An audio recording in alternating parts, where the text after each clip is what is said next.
Concluded his answer. The member for Longman. Thank you, Mr Speaker. My question is to the Treasurer. Will the Treasurer explain to the House how the Morrison government's record investment in infrastructure is providing a stable and certain pathway to higher growth and more jobs while boosting the productive capacity of our economy? Is the Treasurer aware of any alternative policies? The Treasurer has the call. Thank you, Mr Speaker, and I thank the member for Longman for his question.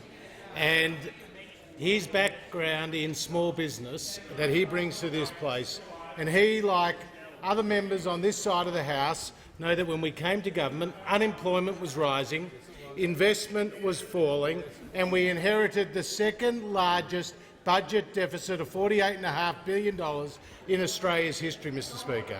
But by steady, calm, considered, disciplined economic management, we have now seen a record number of Australians who have got a job, Mr Speaker. And what we have seen is the first current account surplus in more than 40 years, Mr Speaker. We have seen welfare dependency at its lowest level in 30 years, Mr Speaker. We've seen the biggest tax cuts in more than 20 years, Mr Speaker, and we've seen the first balanced budget in 11 years, Mr Speaker, and we will deliver the first budget surplus in 12 years, Mr Speaker.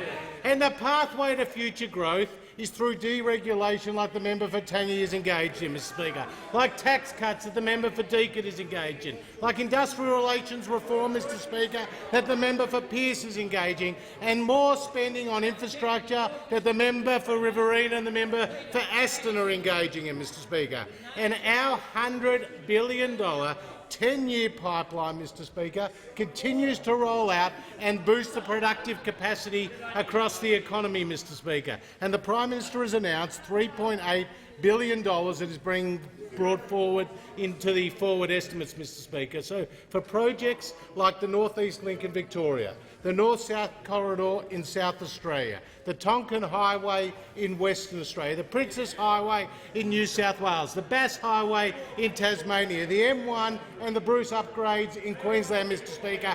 These projects are creating jobs and getting people home sooner and safer, Mr Speaker. Now, at the last election, there were two competing narratives that were put to the Australian people.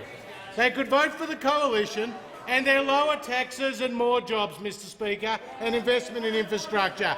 Or they could vote for the Labor Party with their higher taxes and fewer jobs, Mr Speaker. And they took the advice of the member for McMahon when he told them that they didn't like their policies not to vote for them, Mr Speaker. Now, the reality is this. The reality is this, that Labor lost the election. They've had a review. The Leader of the Opposition's made a couple of headland speeches, and you know what the only thing that has survived has been? $387 billion of higher taxes, Mr Speaker. That is the reality. The Labor Party have in their DNA, Mr Speaker, higher taxes, fewer jobs, Mr Speaker. The coalition will always be the party of more spending on infrastructure.